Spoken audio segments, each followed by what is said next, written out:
President Biden could end this crisis and prevent a war with Russia by doing something very simple, guaranteeing that Ukraine will not become a member of NATO. Because if Ukraine became a member of NATO, that would put U.S. and NATO troops directly on the doorstep of Russia, which, as Putin has laid out, would undermine their national security interests. The reality is that it is highly, highly unlikely that Ukraine will ever become a member of NATO anyway. So the question is, why doesn't President Biden and NATO leaders actually just say that and guarantee it? Which begs the question of why are we in this position then? If the answer to this and preventing this war from happening is very clear as day, and really it just points to one conclusion that I can see, which is they actually want Russia to invade Ukraine. Why would they? Because number one, it gives the Biden administration a clear excuse to go and levy draconian sanctions, which are a modern day siege against Russia and the Russian people. And number two, it cements this Cold War in place. The military-industrial complex is the one that benefits from this.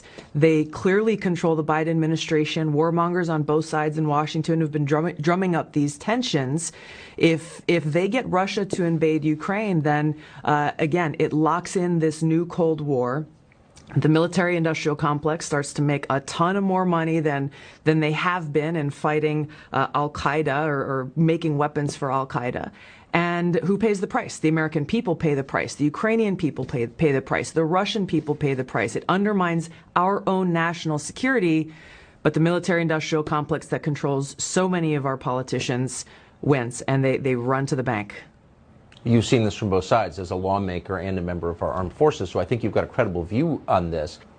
I've looked at this carefully, Tucker, and I have yet to find any benefit that a political leader has used or could use to justify this to the American people. All you hear is like, well, we have to defend democracy. We have to defend this democratic country of Ukraine. But as you know very well, this current president, shuts down, arrests political opposition, throws them in jail, shuts down TV stations that are critical to him.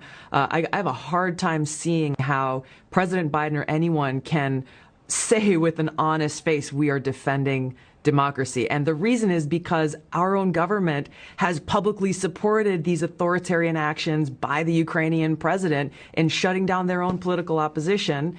And it begs the question, this sounds familiar to some of the things that unfortunately we're seeing play out right here at home. I was just about to say, it sounds like their kind of democracy.